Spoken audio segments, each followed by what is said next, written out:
중국발 스모그가 유입되면서 전국적으로 호흡기에 치명적인 초미세먼지가 비상입니다. 서울에는 벌써 사흘째 초미세먼지주의보가 발효 중인데 올해 최악의 미세먼지는 내일 오후부터 찬바람이 불면서 일시 약화할 것으로 보입니다.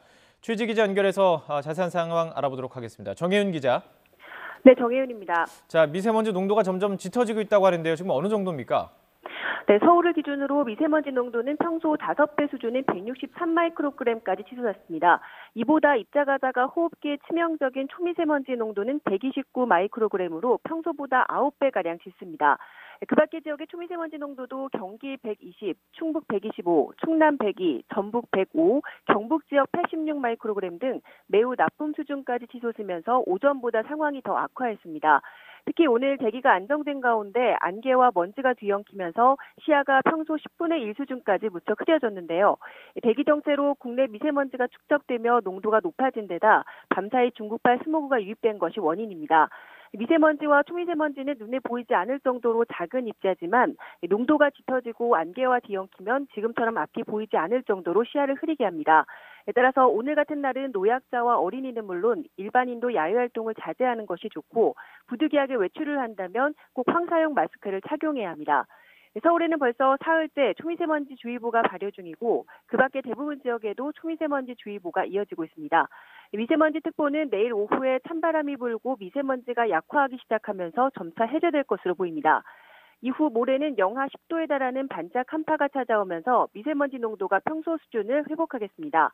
하지만 주 후반과 주말 온화한 날씨가 이어지면서 다시 미세먼지가 짙어질 가능성이 커 지속적인 대비가 필요해 보입니다.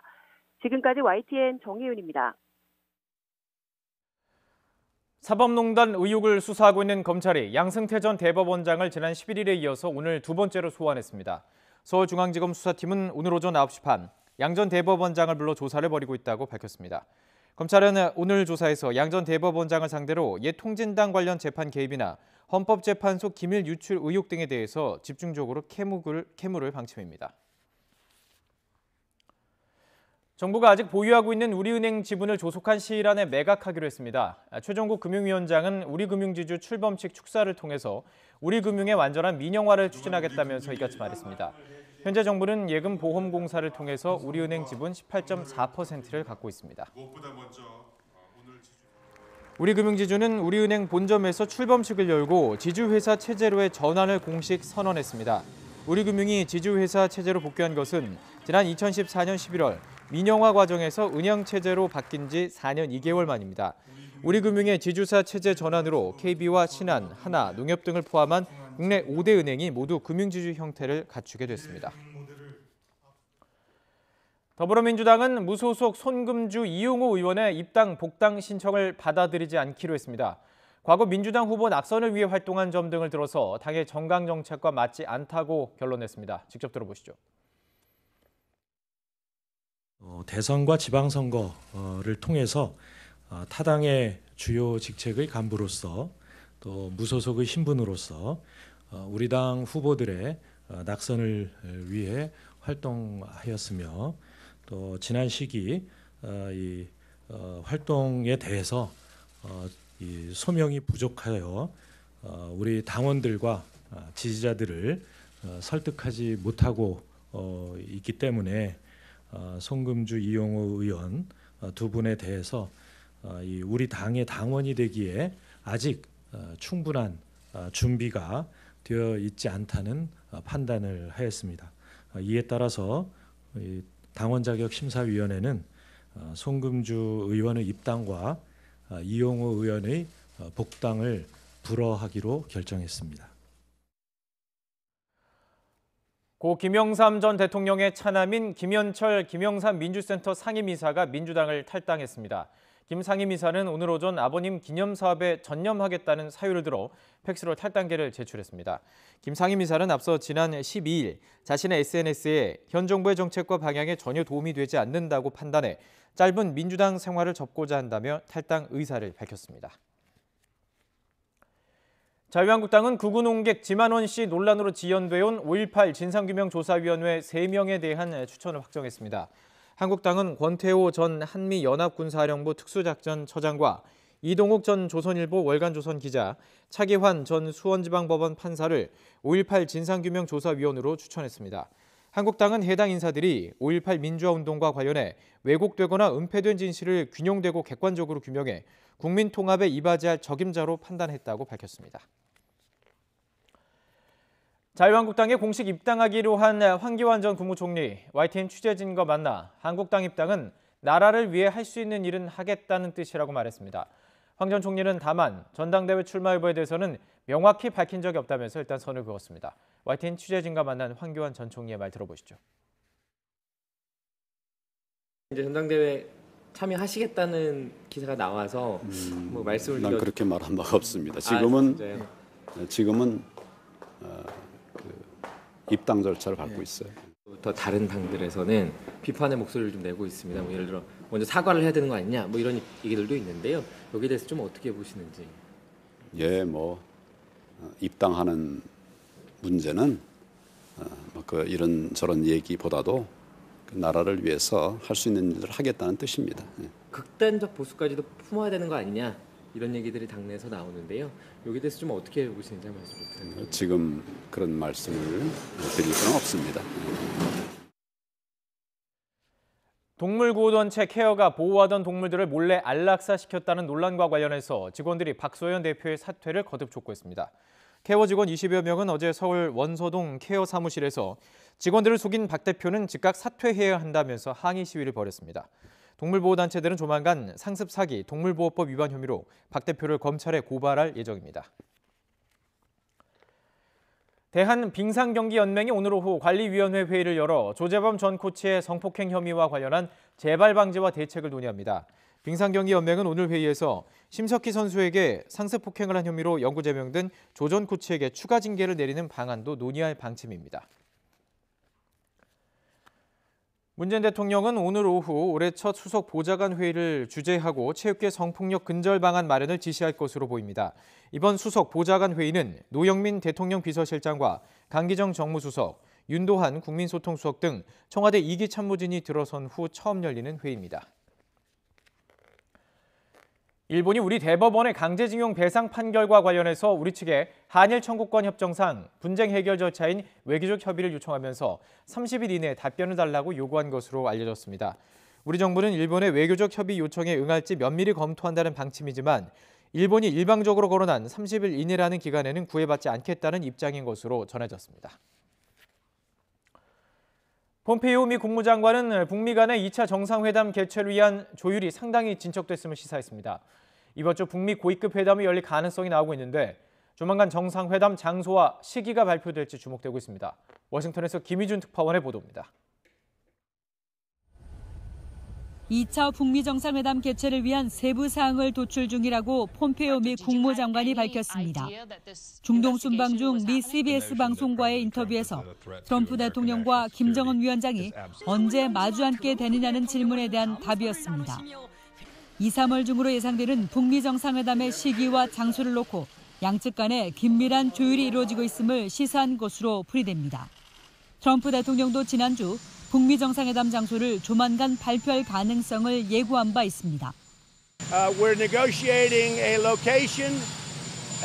It will be announced probably not in the not too distant future.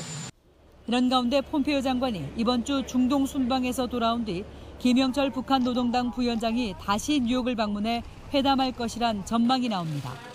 북미 고위급 회담이 열리면 정상회담의 시일과 장소의 윤곽이 드러나고 비핵화와 상응 조치를 둘러싼 협의도 본격화할 것으로 보입니다. 2차 북미 정상회담 개최지로는 베트남이 급부상하고 있습니다. 북미와의 외교 관계와 북한의 경제개발 모델, 김정은 위원장의 비행거리 등을 고려할 때 최적의 후보지라는 분석입니다.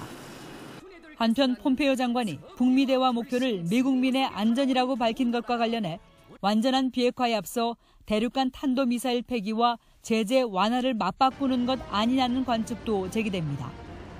워싱턴에서 YTN 김희준입니다.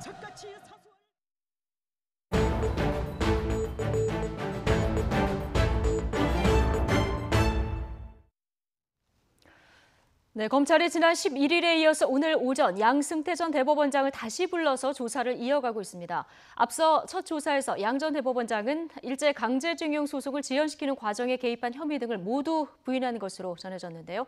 검찰은 이르면 이번 주 구속영장을 청구하는 방안을 검토하고 있습니다. 취재기자 연결하겠습니다. 강희경 기자. 네, 서울중앙지방검찰청입니다. 네, 자, 양승태 전 대법원장 지금 조사가 진행되고 있는 거죠? 네, 검찰이 지난주 금요일에 이어 오늘 양 전 대법원장을 다시 소환했습니다. 오전 9시 반부터 2시간 넘게 조사가 진행되고 있습니다. 지난 1차 소환 때는 일제 강제징용 소송 재판 개입 의혹과 사법부 블랙리스트 의혹에 대해 조사가 이뤄졌습니다. 조서 열람까지 합쳐서 14시간 반 동안 조사가 이뤄졌는데요. 당시 검찰은 양 전 대법원장을 상대로 준비한 질문의 절반 정도를 진행한 것으로 전해졌습니다. 검찰은 오늘 예통합진보당 재판 개입과 헌법재판소 내부기밀 유출, 공보관실 운영비 불법 사용 등 나머지 의혹들에 대해 집중적으로 캐물을 것으로 보입니다. 네, 지난주 금요일에 첫 조사를 받은 뒤에 양승태 전 대법원장 바로 다음 날 다시 검찰에 나가서 조서 열람을 10시간 넘게 했다면서요? 네, 처음 검찰에 출석한 날 양 전 대법원장은 14시간 반 동안 조사받고 자정쯤 귀가했습니다. 피의자 신문 조서가 제대로 작성됐는지 검토하기 위해 바로 다음 날 오후에 다시 검찰에 출석한 겁니다. 검찰의 추가 신문은 없었고 조서 열람만 10시간 정도 진행된 것으로 알려졌습니다. 첫날 조서 열람 시간까지 모두 합치면 13시간, 즉 검찰의 조사 시간보다도 조서 열람 시간이 더 많았던 셈입니다. 핵심 혐의들에 대한 조사가 이뤄졌던 만큼 법적으로 허점을 드러낼 만한 부분이 없었는지 질문과 답변을 하나하나 꼼꼼하게 살핀 것으로 보입니다. 네. 자, 양승태 전 대법원장이 받는 혐의가 굉장히 방대한데요. 첫 조사에서 혐의 대부분을 부인했다고요? 네, 첫날 조사에 앞서 양 전 대법원장은 대법원 앞 기자회견을 열고 사실상 혐의를 부인하는 취지의 발언을 이어갔습니다. 모든 책임은 자신이 지는 게 마땅하다면서도 모든 혐의는 오해라고 선을 그었고 편견이나 선입견 없는 공정한 시각에서 사건이 소명되기 바란다고도 말했는데요. 검찰 조사에서도 사실상 혐의를 부인한 것으로 알려졌습니다. 강제징용 소송 지연 과정에 개입한 의혹과 사법부 블랙리스트 의혹 등에 대해 기억이 나지 않는다거나 실무진이 알아서 한 일이라고 주장한 것으로 전해졌습니다. 직권남용에 대해서도 대법원장이 다른 판사의 재판에 관여하는 권한 자체가 없어서 직권남용죄가 성립하지 않는다는 논리로 방어에 나선 것으로 알려졌습니다. 남은 의혹에 대한 오늘 조사에서도 마찬가지로 혐의를 대부분 부인할 것으로 보입니다. 네. 자, 오늘까지 두 번 조사 마치고 양 전 대법원장에 대해서 구속영장을 청구하는 방안도 검찰이 검토하고 있습니까? 네, 앞서 검찰은 박병대, 고영한 두 전직 대법관에 대한 구속영장 청구 사유 중 하나로 혐의 부인을 꼽았습니다. 두 사람이 임종원 전 법원행정처 차장의 상급자로서 더 큰 결정 권한을 행사한 데다 모두 혐의를 부인하고 하급자들과 진술도 상당히 다르다는 게 검찰의 영장 청구 사유였는데요. 마찬가지로 양 전 대법원장도 혐의를 부인하고 있고 하급자들에게 또 책임을 미루고 있는 것으로 전해진 만큼 검찰의 구속영장 청구 가능성이 커 보입니다. 첫날 핵심 혐의에 대한 신문도 비교적 빠른 속도로 마무리됐는데요. 오늘 두 번째 조사까지 마치면 이르면 이번 주 안에 구속영장 청구 여부를 결정한 것이란 관측이 나오고 있습니다. 다만 양 전 대법원장이 이례적으로 다시 검찰에 나가 꼼꼼히 조서를 검토하는 모습을 볼 때 영장 청구가 조금은 늦어질 수 있다는 전망도 나오고 있습니다. 지금까지 서울중앙지방검찰청에서 YTN 강희경입니다. 새해가 되면 정치인들은 사자성어로 새 출발을 다짐하는 마음을 표현하곤 하는데요. 국정 운영의 두 축인 내각과 청와대가 사자성어로 제시한 올해 화두는 호시우행과 춘풍추상입니다. 정부의 이런 다짐이 실제 성과로 이어질지 주목됩니다. 추은호 기자입니다. 2019년 한 해의 업무를 시작하는 정부 시무식. 그래서 저는 새 우리 내각의 자세로 호시우행을 제안합니다. 호랑이처럼 보면서 소처럼 걸어갑시다. 나라 안팎의 상황을 있는 그대로 직시하며 또박또박 일하자는 것입니다. 호시우행을 실천하기 위해 이낙연 총리는 현장을 강조합니다. 그래서 새해 들어 현장 방문을 부쩍 늘렸습니다. 우리 경제의 근간인 수출 현장을 방문하는가 하면 경제 혁신을 이끌어온 삼성전자를 찾고 재래시장에서 서민의 목소리를 듣기도 합니다. 2기 비서실을 출범한 청와대, 노영민 신임 비서실장의 취임 일성은 춘풍추상입니다. 춘풍추상이라는 글이 다 걸려 있는 걸 보았습니다. 그 비서실 근무하는 모든 사람이 되새겨야 할 그런 사자성어라 이렇게 생각을 하고 있습니다. 남에게는 봄바람처럼 대하고 자신에게는 가혹하게 하라는 것입니다. 노영민 비서실장은 춘풍의 실천 방안으로 소통과 경청을, 추상을 위해 절제와 규율을 강조합니다. 초심을 잃지 말자는 것입니다. 호시우행과 춘풍추상으로 새 출발의 의지를 밝힌 내각과 청와대의 다짐이 국정 운영의 실질적인 성과로 이어질지 주목됩니다. YTN 추은호입니다. 생활이 어려운 분들을 위해서 정부가 병원 진료비를 지원하는 의료급여라는 제도가 있는데요. 허위 청구하는 사례가 끊이지 않고 있습니다. 보통 병원에서 한 푼이라도 더 타내려고 허위 청구하는 경우가 많은데요. 개인이 수급자 명의를 도용하는 사례도 적지 않습니다. 차유정 기자가 취재했습니다. 의료급여 수급자 이모 씨는 2달 전 병원에 갔다가 황당한 소리를 들었습니다. 정부로부터 매달 지원받는 의료비 보조금을 이미 누가 써버렸다는 겁니다. 내가 여기 진료받은 게 3-4번밖에 안 되는데 왜 의료급여를 다 썼다고 하냐. 확인해달라고 얘기를 했더니 대전에서 쓴 게 나온다. 건강보험공단에서 내역서를 떼봤더니 누군가 이 씨 명의로 수면제를 처방받았습니다. 확인된 것만 지난해 7월부터 넉 달 동안 10번이 넘습니다. 경찰이 수사에 들어갔지만 아직 피의자가 특정되진 않았습니다. 범인 CCTV가 나오긴 나왔는데요. 물어보니까 모르겠대요. 지인은 아닌 것 같죠. 의료급여 허위 청구는 해마다 70건 이상 발생하고 환수되는 부정수급액도 1억 원 가까이 됩니다. 적발된 것만 이 정도이고 정확한 실태는 파악이 쉽지 않습니다. 개인이 지인 이름을 도용해 타내는 건 본인 확인이 제대로 안 되기 때문입니다. 지금 사실은 그렇잖아요. 그 병원에 가면 쓸모없이 그냥 다 지인 번호만 딱 하면. 병원에서 의료급여를 더 받으려고 허위 청구하는 경우도 많습니다. 지난해 보건복지부는 요양병원 등을 상대로 전수조사에 나서기도 했습니다. 국민의 건강복지를 위한 혈세가 엉뚱한 곳에 쓰이지 않도록 철저한 관리 감독이 필요합니다. YTN 차유정입니다.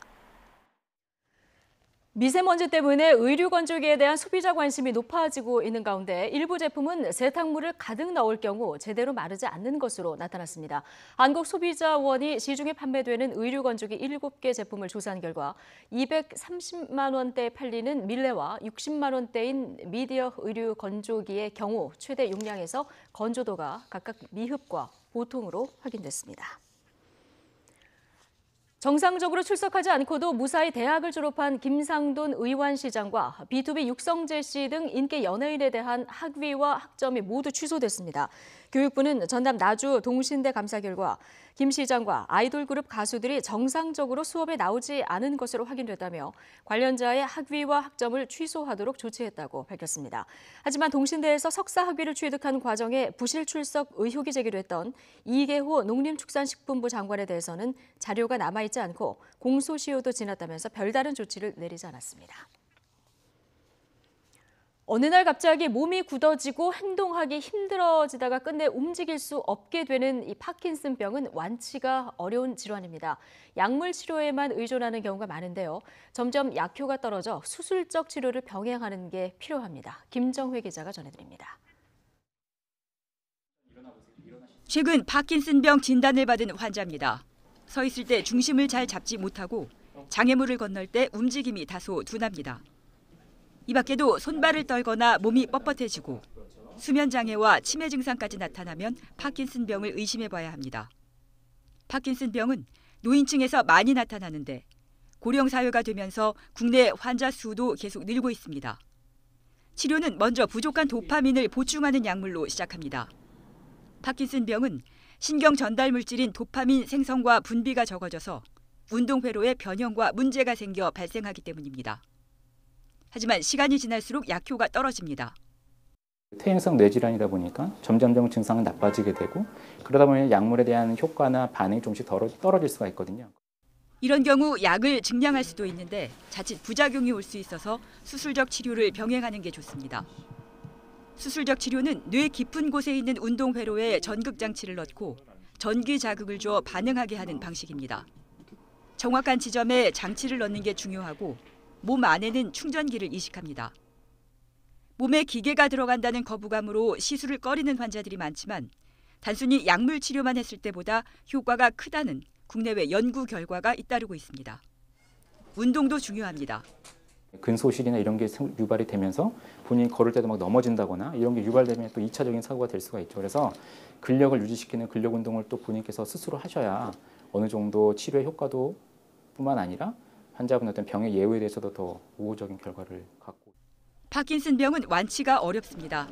하지만 방치하면 증상이 급격히 나빠져 혼자만의 힘으로 일상생활을 하기 힘들어지고 우울증의 인지장애까지 올 수 있어서 증상을 완화하고 호전시킬 방법을 의료진과 상의하고 꾸준히 치료받는 게 중요하다고 전문의들은 조언합니다. YTN 김정혜입니다.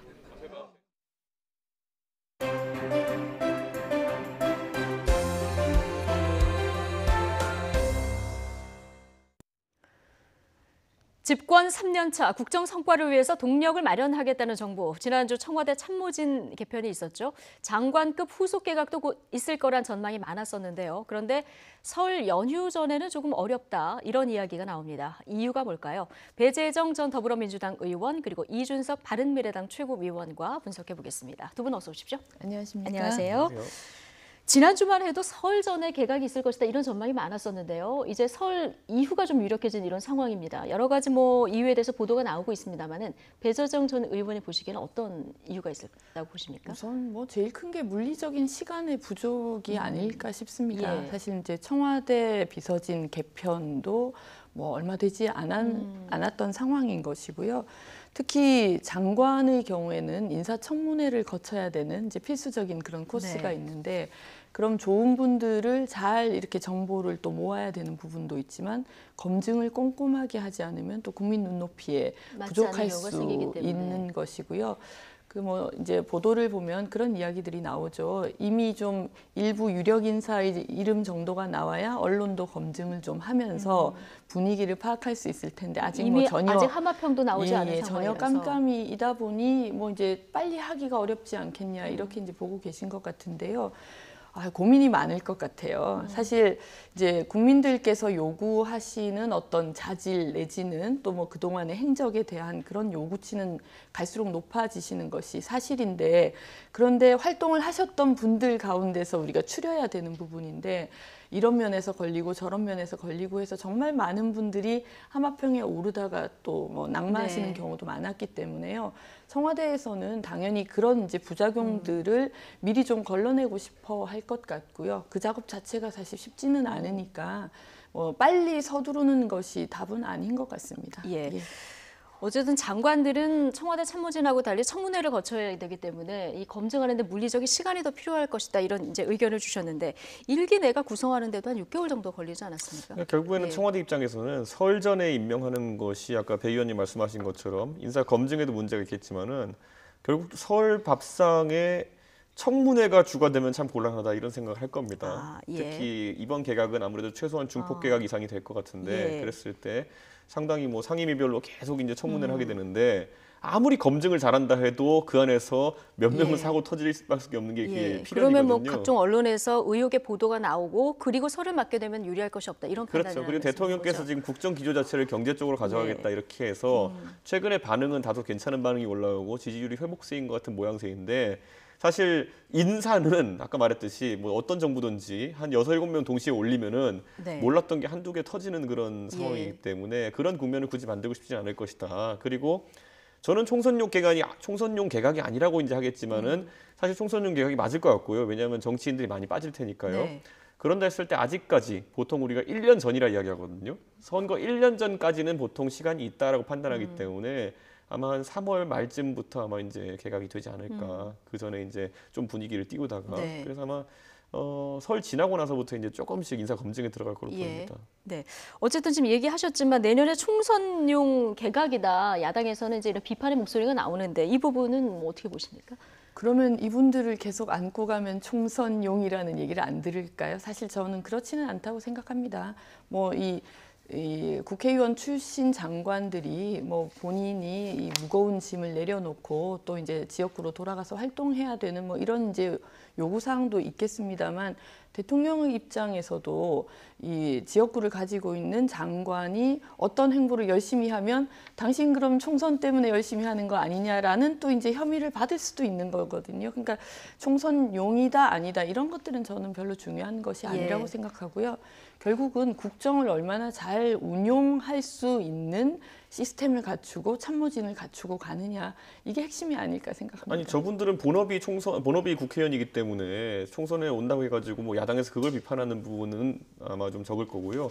다만 이제 지난번에 이제 개각할 때 저희가 지적했던 부분들, 예를 들어 교육은 100년지기이고 그리고 사회부총리라는 자리는 막강하고도 또 엄중한 자리인데 예를 들어 유은혜 장관 같은 경우에는 그러면은 임명된 지 몇 달 안 돼 가지고 사퇴할 것이냐 이에 대해 가지고 입장이 이제 뭐 하나씩 나오지만은 뭐 글쎄요 최종적인 어떤 판단하냐에 따라서 그런 부분을 비판하는 거지 뭐 본업이 뭐 국회의원 사람이 다시 출마하는데 나온다고 해가지고 그걸 비판하지는 않습니다. 총선에 나가려면 시점은 어떻습니까? 지금쯤 나오는 것이 좋습니까? 아니면 조금 뒤로 미루는 것이 좋습니까? 저는 그것도 크게 야당에서는 개의치 않는 게 어차피 뭐 나중에 가서 이제 뭐 총선 앞두고 몇 개월 앞두고 사퇴하는 청와대 그 비서진도 있을 거고요. 뭐 당연히 장관 하시는 분 중에도 원래 본업이 국회의원이 아니지만은 뭐 이분은 일하다 보니까 본인이 의회 진출하는 게 낫겠다 판단할 수 있고 또 청와대에서도 저분은 차라리 저는 전문성 바탕으로 해서 의회에서 일했으면 좋겠다 해가지고 나중에 영입되는 케이스도 있어요. 그렇기 때문에 저는 굳이 그 시기 때문에 문제될 건 아니다. 아마 본인들로서도 시기 자체가 어떤 정답이 있는 건 아닌 것 같아요. 저 같은 경우에 사실 국무총리 비서실장을 11월 초에 그만뒀는데 주변의 반응들이 다양하더라고요. 왜 이렇게 빨리 그만두냐는 분도 계시고 아 지금쯤 가야 된다 뭐 이런 분들도 계시고 그러니까 그거는 결국 이제 본인의 선택이기도 하고 특히 이 대통령과 함께 국정을 운영하는 장관들의 경우에는 국정에 차질을 빚지 않아야 되니 대통령의 의중도 뭐 거기에 함께 고려 대상이 충분히 되지 않을까 이렇게 생각합니다. 그리고 저는 아무래도 이번에 이제 결국에는 저는 그 개각 인사를 하면서 지금은 이제 장관들 이름만 나오고 있잖아요. 아까 제가 중폭 이상이 될 것이다라고 얘기했는데 저 정도면 중폭일 겁니다. 내다섯 명 정도 하면은.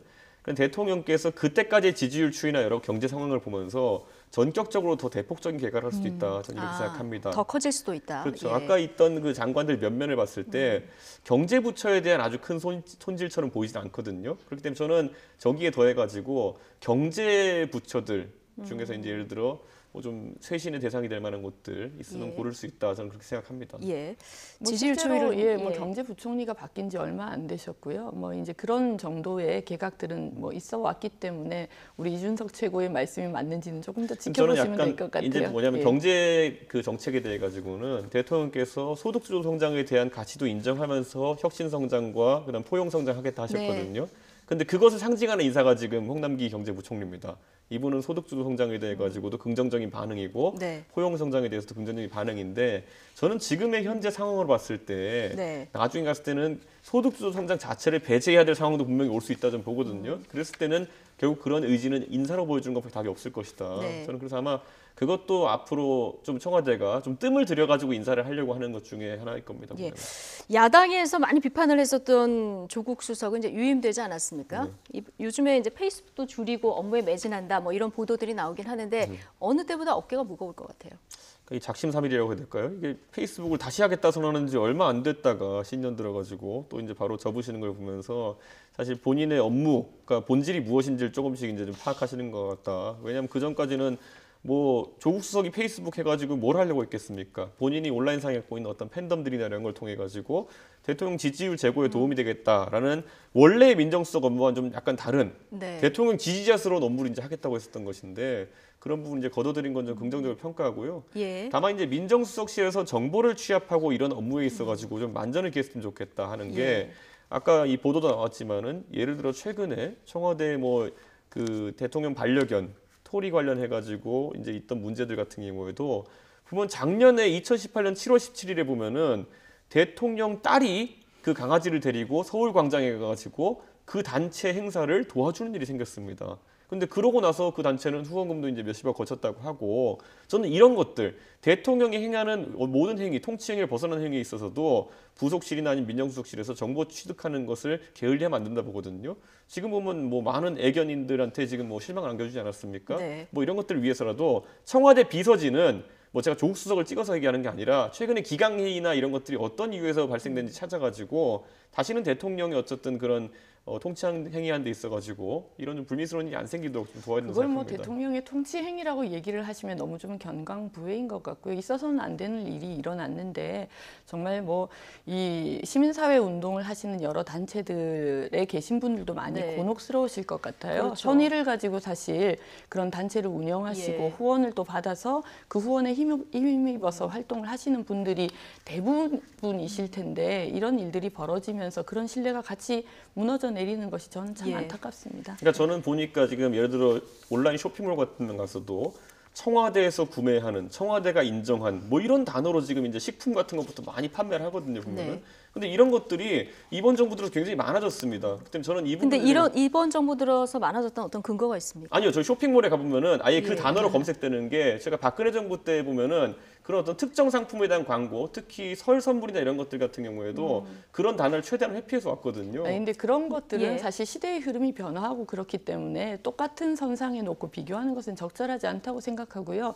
어떤 문제 의식이신지는 네. 저도 뭐 충분히 저는 이해를 그 하겠습니다. 부속실과 민정수석실은 이 문제를 가볍게 예. 다루면 안 된다는 생각하는 것이 대통령의 권위와 명예를 상업적으로 활용하는 부분에 대해 가지고는 네. 굉장히 엄격하게 좀 다뤄야 될 부분이 있다 봅니다. 어떤 작은 업무 하나라도 소홀히 하면 안 된다 이런 취지로 좀 받아들이겠습니다. 지금 개각 관련 얘기를 하다가 여기까지 얘기가 흘러왔는데 어쨌든 아까 이준석 최고위원이 뭔가 그 개각과 관련해서 대통령 지지율에 따라서 이 개각폭이 더 커질 수도 있고 아닐 수도 있다 이런 얘기를 해주셨는데요. 신년 들어서 보면은 대통령 지지율이 조금 상승 반전하는 이런 분위기가 좀 연출이 되고 있습니다. 긍정과 부정평가 다시 이제 골든 크로스가 일어났고 이게 오차 범위 밖으로 벌어졌거든요. 일단 여당에서는 어떻게 보고 계시는지요? 저는 그렇게 생각합니다. 물론 이제 국민들께서 얼마나 국정에 대해서 지지를 하시느냐가 중요한 지표가 되는 것은 맞습니다만 또 거꾸로 조금 떨어졌다고 너무 호들갑을 뭐 사실 떨 필요도 없는 것이고요. 거꾸로 다시 좀 반등했다고 예. 뭐 이제 그러면 이제 다시 살아났다 이런 것은 아니라고 생각합니다. 국민들께서 정부 정책 그리고 뭐 대통령의 정책 수행 이런 부분들을 면밀하고 아주 예리하게 보고 계신다는 것은 항상 저희가 좀 예. 마음에 담아야 될 것 같고요. 다행스럽기는 합니다만 저희는 뭐 계속해서 진짜 신발끈을 고쳐매고 네. 열심히 하는 모습으로 국민들께 보답을 해야 되는 일이죠. 예. 이준석 위원님. 네. 이 지금 여론조사 YTN 여론조사 결과인데요. 이 신년 기자회견 내용이 이제 담긴 이런 여론조사 결과거든요. 영향이 좀 있었다고 보십니까? 저는 신년 기자회견 같은 경우에 형식 면에서나 여러 문제 상으로 봤을 때 굉장히 뭐 진일보한 방식이었다 이렇게 평가하고요. 그것이 영향이 없진 않았을 것입니다. 그런데 이제 저는 보고 싶은 것이 그 여론조사 지지율이라는 것이 이제 박근혜 정부 때도 마찬가지로 이제 우하향 곡선을 이제 겪게 되거든요. 보면은 중간에 반등할 만한 계기들이 예를 들어 해외 순방이라든지 이럴 때마다 생기긴 생깁니다. 네. 근데 전체적으로 대중적으로 봤을 때는 굵직굵직한 경제 지표라든지 이런 것이 하락하는 상황 속에서는 대통령 지지율에 큰 반전이 이루어지긴 어렵습니다. 그렇기 때문에 저는 대통령께서 이번에 하여간 신년 기자회견에서 경제 기조를 바꾸겠다라는 그런 어떤 선언하신 것에 대한 긍정적인 평가가 지금 좀 반영이 돼 있다 봅니다. 네. 근데 이거 실체화돼 가지고 일자리 지표나 아니면 뭐 자영업자들이 체감하는 경기라든지 이런 것들이 호전될지는 그에 따라 가지고 또 지지율이 호전될지는 지켜봐야 될 것 같습니다. 예, 어떤 경제 뭐 기조는 유지하지만 세부적으로 들어가서 성과를 내는 데 있어서 뭐 혁신을 강조하고 이런 경제의 방점을 지키는 신년 기자회견이 있었거든요. 그렇다면 앞으로 지금 데드크로스에서 골든크로스로 바뀐 상황에서 문제는 이걸 계속 유지하려면 역시 경제가 관건일까요? 그런데 아마 고민이 많으실 것 같아요. 예. 사실은 전반적인 어떤 경기 추세가 하락세를 보이는 것도 사실이고요. 대외적인 여건도 저희가 좀 어렵지 않습니까? 뭐 네. 이렇게 이제 수출 주도의 그런 이제 경제를 운영할 수밖에 없는 대한민국의 경제 상황을 놓고 보면 뭐 금방 반전이 일어나서 좋은 결과를 국민들께서 기대하시는 만큼 그렇게 성과를 내는 것은 쉽지 않을 것이어서 고민은 많으시겠습니다만 그렇지만 중요한 건 또 국민들께서 정부가 정말 노력하고 있구나, 우리 어려움을 들어주는구나, 호소를 할 곳이 있구나. 이렇게 마음을 좀 두실 수 있는 부분이 저는 중요한 것 같아요. 그게 뭐 꼭 이 성과 없이 뭐 공허하게 쇼를 한다는 뜻이 아니라 정말 중요한 건 정부가 더 노력하고 소통하는 모습을 보이는 것이기 때문에 그런 면에서 또 국민들께서 만약에 신년 네. 기자회견이든 이제 대통령의 말씀에 대해서 좀 기대를 해주신다면 저희로서는 참 감사한 일이고 그런 방향에서 뭐 아까 말씀드린 것처럼 노력을 해야 되는 네. 것이죠. 예. 지금 세대별로 봤을 때 어디서 많이 올랐나 봤더니 사실 20대 지지율이 그동안 많이 빠졌었거든요. 이번에 8.1%포인트 올랐어요. 아무래도 20대 같은 경우에는 대통령의 소통 행보나 이런 것에 대해 가지고 화답을 하는 세대입니다. 그런데 이제 그 지지율이 격차가 변동이 많이 생기는 계층이 20대인데요. 그러다 보니까 이번에 아까 말했던 것처럼 그런 기자회견에서 긍정적 평가를 받는 것이 주요했다 이렇게 보고요. 다만 20대 같은 경우에는 지금 일자리 문제에 구조적인 타격을 받는 세대입니다. 근데 최근에 이제 대통령께서 기자회견에서도 20대의 청년들의 고용률이 향상되었다 뭐 이런 표현을 했는데 사실 내용을 들여다보면은 사실 좀 지표상에 좀 잘못 파악하신 부분도 있는 것 같습니다. 근데 저는 그런 부분에 있어서 청년들이 체감하는 만큼 급격하게 변하는 것이 우리가 잘 생각해 보면 노무현 대통령 시절에도 보면은 20대, 30대가 노무현 대통령 돌풍의 주역이기도 했지만은 나중에 가가지고 여러 가지 이제 행보에 실망한 계층들이 가장 적극적으로 이 20대, 30대들이 이제 노무현 대통령을 비토하기 시작했거든요. 전 그렇기 때문에 그걸 잘 알고 있는 문재인 대통령께서는 앞으로 이제 20대에 대해 가지고 특별한 관심을 쏟으실 거로 저는 생각합니다. 네.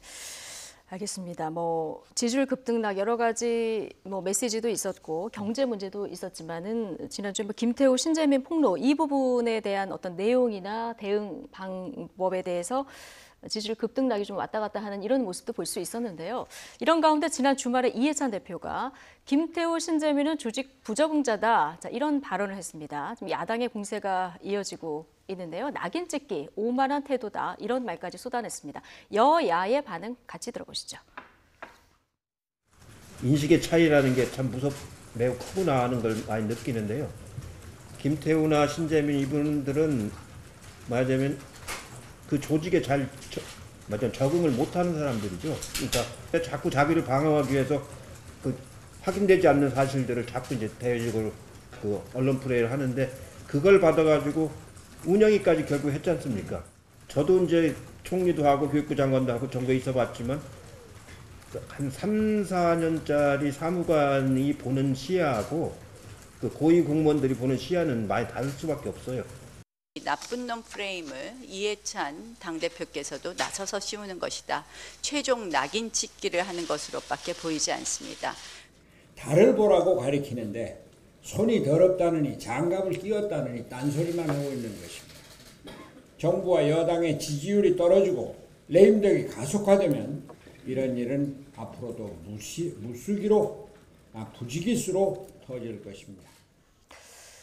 두 사람 모두에 대해서 조직 부적응자다. 자, 이런 얘기를 했는데요. 일단 여당 대표로서 이런 발언을 한 부분 적절하다고 보십니까?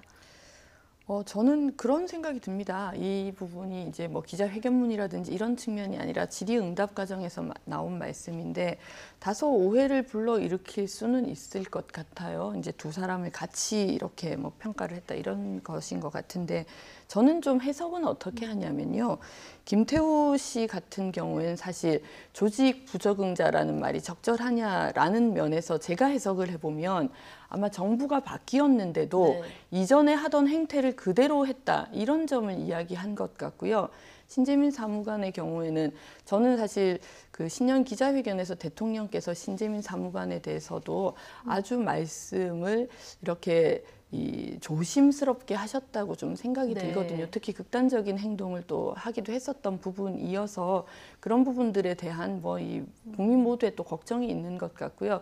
그런 면에서 어떤 조직 부적응자다 이런 이제 낙인을 찍었다 이런 것보다는 아마 신재민 사무관이 본인은 이 정부가 정말 잘못했다라고 생각을 하겠지만 큰 틀에서 보면 정부를 운영하는 것이 신재민 사무관이 보는 그 시선 안에만 갇혀 있는 것은 아니다. 이런 설명을 하시면서 이제 같이 섞어서 말씀을 하신 것 같은데 다소 오해할 수 있는 부분은 있다. 이런 생각은 좀 들고요. 그런 면에서 인정을 할 부분은 인정하더라도 저는 또 좀 안타까운 것은 거의 야당에서 이해찬 때리기를 계속해서 너무 하고 계신 것은 아닌가 싶습니다. 네. 사실 이 어떤 말을 기자회견이든 뭐 이제 응답 과정에서 나온 말들은 즉흥적으로 나오는 말이기 때문에 때로는 조금 과한 부분들이 있을 수도 있고 부적절한 부분들이 있을 수 있는데 그것 자체가 주요한 이슈가 되어서 국민들에게 회자가 되느냐의 여부는 결국은 또 야당이라든지 언론이라든지 이런 부분에서 얼마나 이제 부각시키느냐에도 영향을 미치는 것이거든요. 근데 지금 이 부분에 이제 오해 소지가 있다는 얘기를 잠깐 해주셨는데, 근데 이번 말 말고도 최근 근래 들어서 몇 번의 이제 도마 위에 오른 발언들이 있었거든요. 네네. 그래서 여당에서 대표 리스크가 좀 커지고 있는 거 아니냐 이런 얘기도 나오고 있는데요.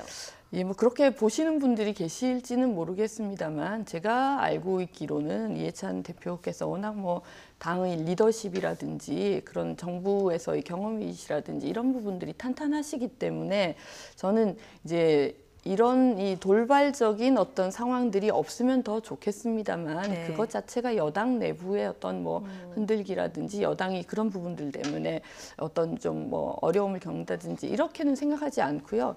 다만 국민들께서 바라보시면서 또 평가를 하시는 부분들이 있어서 조금 더 이 좀 정제된 표현들이 나가면 더 좋겠다 이런 생각은 사실 합니다. 예. 그러니까 이해찬 대표의 저 발언들이 하나하나 부적절하기 때문에 다 언급하기도 참 많지만은 뭐 3, 4년짜리 사무관이 뭘 알겠느냐 이랬는데 저 말대로 받아들이면요. 자기 당내 초선 의원들은 앞으로 자기한테 입도 뻥끗하지 말란 얘기예요. 국회의원 지금 달랑 2년 반 해놓고 뭘 알겠어요. 그 사람들이 당 운영에 대해 가지고. 조용히 하라는 얘기를 이제 저렇게 하고 다니는 거 듣는 초선 의원들 굉장히 불편했을 겁니다.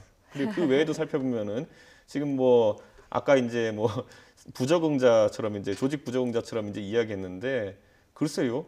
그렇게 말할 근거가 무엇이 있나요? 신재민 사무관 같은 경우에는 최근까지 잘 사무관 하면서 재정부의 국고국이라는 곳이 얼마나 그 중요한 자리입니까? 그런 자리를 맡겼다면 그것도 김동연 부총리 시절에 그 안에서는 아주 좋은 평가를 받고 있었던 것인데 어째서 조직 부정자라는 것인지 저는 그러니까 아까 보면 3, 4년짜리는 잘 모른다. 나처럼 이제 나이가 들어봐야 안다 이렇게 얘기하는 건데 나이 들어봐야 저렇게 청년의 마음을 이해 못하고 어차피 이야기하는 모습이 보이니까 이해찬 대표의 발언이 자기 부정이라는 겁니다. 그렇기 때문에 저렇게 일반화해서 얘기하지 마시고 본인부터 수신 제거를 좀 하셔야 될 거라고 생각합니다.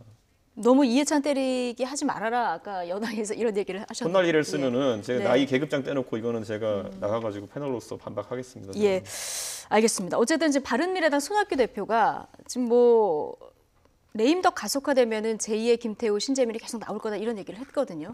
바른미래당 내에서는 이 일이 앞으로 더 파장이 클 거라고 보십니까? 저는 당장 김태우 사건 같은 경우에는 수사 과정을 지켜보면서 더 폭로하겠다라는 의지를 밝혔고 실제로 보면 최근에 뭐 수백 명의 공공기관장 중에 전 정부 인사들을 감찰하라는 지시가 따로 있었다는 취지로 이제 언론 인터뷰를 했거든요. 저는 그런 걸 보면서 누가 새로 나오는 것보다도 지금 김태우 사건 같은 경우에 계속 이제 살라미 전술처럼 이제 하나씩 이제 내놓고 있는 상황인데 그때 문건의 양이 상당했거든요. 보면은 앞으로 계속 지켜봐야 되지 않을까라는 생각하고 민주당이 그 안에 무엇이 들어있는지 모르기 때문에 지금 할 수밖에 없는 게 메신저 공격입니다. 그 메신저가 나중에 어떤 메시지를 낼지 잘 모르기 때문에 미리 지금 메신저 자체의 신뢰성을 굉장히 떨어뜨려야 되는 상황 속에서 이야기하는 것이고 예를 들어 저는 민주당 대변인단이 이번에 인터넷 방송, 유튜브 방송 하면서 그 신재민 사무관에 대해 가지고 여러 가지 또 비판적인 발언을 쏟아냈거든요. 글쎄요. 저는 앞으로 공익제보라는 단어는 민주당이 꺼내면 굉장히 젊은 세대가 보기에 웃기지 않을까 이런 생각할 정도로 과거 고영태에 대한 대응 그리고 지금의 신재민, 김태우에 대한 대응이 너무 다르다 그렇게 생각하기 때문에 앞으로 뭐 초기에는 메신저를 막는 전략 박근혜 정부도 성공했다 생각하기 때문에 조응천, 박관천을 공격했겠죠. 근데 나중에 어차피 드러나는 정보, 홍수가 나오면 못 막습니다. 저는 그렇게 짧게만 말씀을 드리면은요. 그러니까 일반화시키는 오류를 범해서는 안 된다고 생각합니다. 뭐 저희도 이 각성해야 될 것은 각성하고 잘못된 것은 바로 잡아야 되겠습니다만 저는 김태우 이 수사관이라든지 신재민 사무관의 건을 그렇게 일반화해서 이야기할 수 있는 건 아니라는 생각이 좀 들어서요. 3, 4년 차 사무관이 아무것도 모른다는 것 자체가 일반화입니다. 자, 그러면 뭐 아직 아무것도 규정할 수는 없는 단계이기 때문에요. 좀 차분히 지켜보도록 그리고 하고요. 특히 김태우 수사관은 지금까지 적어도 드러난 걸 보면요. 본인의 입밖에 없습니다. 그러니까 증거를 가지고 얘기를 해야 되는 거고요. 더 수사를 지켜보죠. 네. 환경보호권 나왔는데 무슨 말씀하시는 거예요 지금? 예, 일단 검찰 수사 좀 지켜보고요. 네. 국회에서 논의 과정도 저희가 좀 지켜보도록 하고요. 주말 검색어를 도배한 두 의원 얘기를 좀 해보겠습니다. 손금주, 이용호 의원, 민주당 입당을 신청을 했는데 거부당했습니다. 이게 지금 시점이 적절하지 않다, 이게 아니라 지금 거부를 당한 거예요? 그런데 뭐 시점의 문제라면 이분들이 다시 또 복당 내지는 입당 신청을 하실 수 있죠. 6개월 이후에 할 수 있다고 알고 있는데요. 그런데 아마도 많은 고민들을 하셨을 것 같아요. 민주당 입장에서 이제까지 국회 운영에서 보면 사실 과반이 되지 못함에 따라 한 석이라도 아쉽다는 것도 이제 국민들께서 다 아시는 상황일 텐데, 그런데 또 민주평화당과 이 협력을 통해서 국회를 운영해야 되는 이제 당 지도부의 입장도 고려해야 됐을 것이고요. 그리고 또 이 두 분이 현역 의원으로 있는 지역구에서 활동하고 있는 또 민주당 지역위원장들이 계실 거기 때문에 이런 부분도 마찬가지로 고려를 했을 것 같고, 그리고 언론 보도에 보면 뭐 이전에 국민의당 시절에 어떤 이제 이분들이 발언을 하셨다, 혹은 어떤 뭐 선거 운동에 도움을 주셨다, 이런 부분들도 같이 이야기가 되는 것 보면, 이렇게 제가 짧게 말씀을 드려도 여러 가지 이유가 이렇게 열거가 되는 것이 그 정도로 이 두 분을 받는 것 과정에서 좀 복잡하고 이 어렵게 의사결정을 하셨을 것 같다, 이런 생각이 좀 듭니다. 입당 거부한 이유가 뭘지 저희가 좀 구체적으로 살펴볼 텐데요. 과거 선거 과정에서 어떤 행동을 했고 또 어떤 말을 했길래 입당을 거부당한 건지 차윤주 앵커가 되돌아가 봤습니다. 이용호 의원과 손금주 의원은 지난 대선 때 각각 안철수 후보 캠프의 국민소통본부장 그리고 선대위 수석 대변인이었습니다. 민주당과 당시 문재인 후보를 비판하는 위치였습니다. 먼저 이용호 의원의 예전 SNS를 볼까요? 민주당이 무례하게 국민의당의 야권 통합에 그물을 던지고 있다. 집안 통합이나 잘해라. 문씨 집안에 더 이상 관심도 볼 일도 없다. 이렇게 격하게 비난한 글이 남아있습니다. 또 손금주 의원도 당시 민주당으로의 정권 교체는 친박에서 친문으로 간판만 바꾸는 거다. 패권 정치의 연장선이다라고 목소리를 높인 바가 있습니다. 또 문준용 씨에 대해서 취업 특혜 의혹을 집중 제기하기도 했는데요. 당시 목소리 들어보시죠. 문재인 후보의 아들인 문준용 씨의 특혜 취업 의혹과 관련해 대한민국의 청년들이 절망하고 있습니다. 당시 민주당 측은 근거 없는 주장이다. 가짜뉴스 네거티브 브리핑을 중단하라고 적극 반박했습니다. 이런 전례 외에도 지역 기반이 겹치는 호남계의 부정적인 입장은 물론이고 민주평화당의 강한 반발도 무시할 수 없었을 거라는 해석도 나옵니다. 일단 정서적인 문제가 그럼 가장 컸을까요? 배재정 의원님? 글쎄요, 이 여러 가지 이유가 있다는 것은 그만큼 이제 복합적인 것이라는 것이고요. 저는 좀 그렇게 생각합니다. 사실 뭐 어느 정치인이든 어느 국회의원이든 본인이 소속되어 있는 당을 위해서 최선을 다할 수밖에 없는 상황이어서 예를 들어서 이 단지 이전에 어떤 말을 했느냐만을 가지고 어떤 이런 판단을 한다면 말씀하신 것처럼 정서적인 부분을 얘기할 수 있겠습니다만 꼭 그렇게 단순한 문제는 아니기 때문에 오히려 뭐 이 합당이라든 이제까지 그 정치의 이 역사를 보면 합당이라든지 혹은 이합집산이라든지 이런 것들이 일어났을 때는 통 크게 다 이 과거는 과거다, 앞으로 미래지향적으로 가자, 이렇게 해서 넘어가는 사례들도 정말 많이 있어 왔거든요. 그러니까 이전에 했던 말 때문이다, 이렇게 보는 것은 너무 이제 문제를 단순화하는 것 같고 이렇게 복합적인 문제들이 많이 있다 보니 이렇게 좀 결정을 내린 것 같다. 이런 사실 여소야대 정국에서 의석수 하나 가진 민주당 아쉬운 상황인데 지금 뭐 복합적인 원인이 있을 것이다 얘기를 해주셨는데 이 중에서 가장 지금 얘기가 나오는 것이 민주평화당과의 관계 때문이다, 이런 얘기가 나오거든요. 저기에 나와 있는 방금 열거된 이유 중에 하나도 이유되는 거 없어요. 하나도 되는 게 없습니까? 저 기준대로 만약에 민주당 내 인사들을 잣대를 들이댄다면요. 과거에 그러면 경선 때 이재명 캠프나 아니면 안희정 캠프 있었던 분들, 저것보다 더 구체적인 의혹을 제기하고 더 세게 붙었던 분들도 있는데 그분들은 뭐가 되는 겁니까? 그러니까 선거 때 있었던 일들 갖고 뭐 이렇게 지금 와서 이야기한다는 것 자체가 딱히 이유는 없는데 그냥 이제 받지 못할 당내 사정이 있는 것이고, 저는 민주평화당보다도 오히려 신경이 쓰이는 지점은 저 손금주, 이용호 저 두 분이 무소속 상태로 있었던 것이 벌써 꽤 됩니다. 시간이 1년 가까이 되거든요. 지금 와가지고 저분들이 왜 갑자기 입당하겠다 선언했을까요? 당연히 민주당 내에 어떤 인사와 교감이 있었기 때문에 네. 야 지금 넣으면 받아줄게라는 타이밍이 있었기 때문에 갔을 텐데 그 말을 한 인사와 지금 저분들이 발표하자마자 예. 최재성 의원을 중심으로 해가지고 일부 인사들이 이제 반대를 했거든요.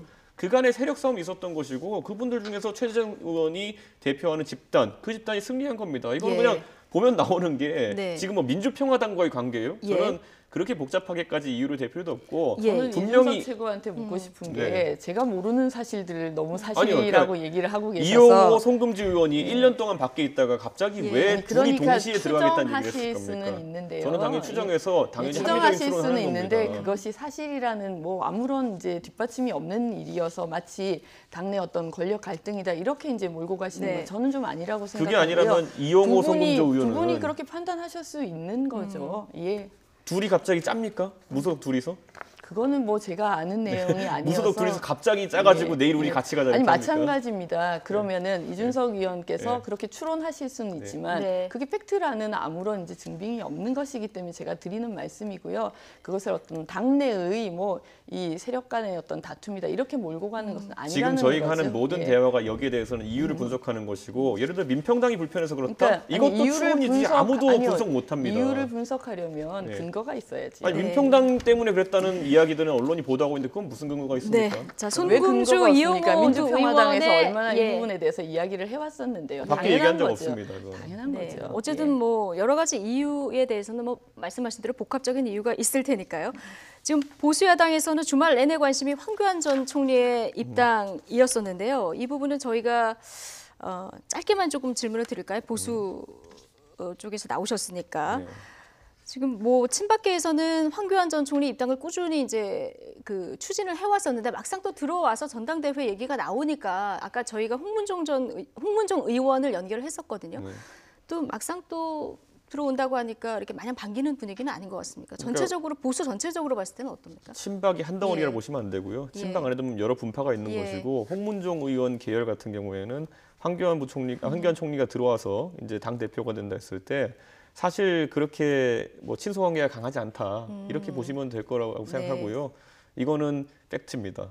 이거는 팩트다. 그런데 제가 예. 이제 굳이 말씀드리면요. 예. 그 친박 중에서도요. 과거에 그 박근혜 대통령 탄핵 이후에 홍준표 네. 대표라든지 여러 곳에 노크했던 분들이 있습니다. 그런 분들이 지금 와가지고 황교안 총리 네. 그 입당시키는데 주도적인 역할을 한 것이고 아까 말했던 홍문종 전 사무총장 같은 경우에는 애초에 그 세력에 좀 끼지 못하고 오히려 그분들마저도 저분은 네. 청산해야 된다 이렇게 갔던 어떤 네. 부친박으로 몰렸던 분이기 예. 때문에 지금 입장이 다를 수밖에 없는 부분이 있습니다. 예, 내일 뭐 황교안 전 총리가 입당 기자회견을 한다니까요. 어떤 변을 밝힐지 좀 지켜보도록 하고요.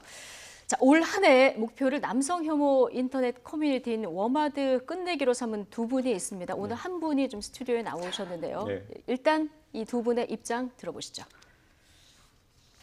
강릉 펜션 가스 사고 희생자를 조롱한 워마드가 경찰의 압수수색 영장의 협조를 거부하고 있습니다. 또 게시물 대부분이 범죄를 모의하거나 실행하는 그런 내용입니다. 형법상의 범죄단체로 조속히 지정을 해야 됩니다. 정상적인 여성운동을 하는 여성운동가들이 보기에도 이쯤 되면 워마드는 고쳐 쓸 수도 없는 지경의 집단이 맞다고 여길 것입니다. 워마드는 절대 진보 성향의 단체가 아닙니다. 그것은 극우 중에서도 최악의 극우 단체입니다. 네, 지금 발언의 주인공이 나오신 김에 여쭤보겠습니다. 지난해 말부터 이제 워마드에 대해서 굉장히 공세적인 비판을 이어오고 계시거든요. 네, 그러니까 사실 20대가 이제 정부에 대해서 불만을 가진 부분이 뭐냐 그런 부분을 보면은 사실 이제 성평등 정책에 있어가지고 대통령께서 어느 정도 이제 한쪽 성별을 평등한 것이 아니냐라는 지적이 나왔어요. 근데 그 중에 하나로 이제 대두됐던 것이 뭐냐면은 지금까지 우리가 아주 뭐 극우 성향을 띠는 사이트들, 일베나 이런 것들에 대한 이야기들, 아니면 또 여성 혐오를 하는 집단에 대해 가지고 굉장히 언급이 많이 됐었고 네. 정화를 시키기 위한 어쨌든 제도권의 노력이 있었는데 지금 워마드 같은 경우에는 이게 이름이 생소한 분도 있겠지만은 가서 보면 남성이란 이유로 누군가를 살해 모의하고 예를 들어 직장 상사가 남성이기 때문에 먹는 커피에다 뭐 부동액을 탄다 그러고 뭐 이런 식의 범죄 모의를 하는 집단이거든요. 그렇기 때문에 이거는 아주 위험한 집단인데 이에 대해 가지고 어제 나온 뉴스 보시면은 소라넷이라는 그때 성인 사이트 운영자는 이제 인터폴 적색 수배로 이제 요청해가지고 잡아왔거든요. 그래서 1심에서 4년이라는 중형을 받았어요. 그런데 네. 지금 이런 워마드 같은 경우에 해외에 서버를 두고 문재인 대통령의 뭐 누드 사진을 만들어 올리는 네. 등 아주 조직적으로 정부 기관을 조롱하면서 활동하고 있는데 이 사이트에 대해 가지고 굉장히 경찰이 미온적으로 좀 대처하고 있습니다. 그래서 뭐 남성 혐오 콘텐츠 이런 걸 많이 올리고 하는 사이트인데 적극적으로 대통령께서 그리고 경찰청에서 이 문제에 대해 가지고 소라넷에 대해 가지고 가했던 그런 감수성만큼이라도 이 규제를 해야 된다. 네. 이것이 지금 바른미래당 입장이고 예. 이 부분이 제가 봤을 때는 많은 분들이 젊은 세대가 공감하는 지점이 아닐까 생각합니다. 네, 정의당에서는 성별 갈등에 기대서 주목을 받는 것, 경쟁을 벌이는 것은 좋지 않은 정치다 이런 저건 얘기를 굉장히 했는데 위험한 관점인 게 예를 예. 들어 지금 하태경 의원 저 같은 경우도 실제로 저 사이트에 가보면 저희 누드 사진 올리고 조롱하고 저희가 이제 성폭력을 당하고 있는 상태거든요. 근데 그걸 단순히 어떤 네. 정치적 이득을 위해서 이렇게 한다는 식으로 포장하는 거는 저희가 이 문제를 사실 지금 7개월 전부터 언급을 해왔습니다. 최근에 주목을 받았던 것이지. 예. 그렇기 때문에 아주 그런 노력을 폄하하는 것은 오히려 그 사이트라든지 아니면은 예. 그쪽을 옹호하는 세력을 편들려는 것이 아니냐. 저는 정의당하고 그래서 녹색당에 공개적으로 이런 노력에 동참하자. 당신들이 오해받지 네. 않으려면 이렇게 제안하는 상태입니다. 예, 배재정 의원님은 이 일을 어떻게 보고 있습니까? 우선 이렇게 이 우리 토크의 한 주제를 차지하시게 된 것에 대해서 축하를 드리고요. 예, 뭐 농반 진반입니다만은 저는 그렇게 생각합니다. 불법적인 부분이 있다거나 정말 성폭력적인 부분이 있다면 저는 뭐 같이 엄벌해야 된다 이런 원칙적인 입장에 동의하고요. 다만 이제 아마 정의당이라든지 녹색당에서 그런 우려를 제기하시는 이유도 있을 수 있다 이런 생각은 하거든요. 그러니까 어떤 지금 정부의 성평등 정책이 특정한 어떤 성에 편중된 것 아니냐 이런 부분들은 사실 역사적인 이 어떤 시각에서 바라봐야 되는 부분이고 마찬가지로 지금도 여성들이 성폭력 피해라든지 뭐 최근에 심석희 선수의 문제라든지 정말 이제 그게 이 정말 이 아픔을 이렇게 오랫동안 겪어왔던 그런 이제 부분들이기 때문에 그런 측면에서 우려를 하시는 목소리를 전달하시는 게 아닌가 싶고요. 네. 저는 원칙적으로 불법이든 잘못된 것에 대해서는 경찰에서 나서야 된다는 데 동의합니다. 예, 알겠습니다. 두 분 얘기 여기까지 듣겠습니다. 더불어민주당 배재정 의원 그리고 이준석 바른미래당 최고위원 두 분과 함께했습니다. 고맙습니다. 감사합니다. 네, 뉴스앤뉴스 2부였고요. 잠시 뒤 3부에서 다시 뵙겠습니다.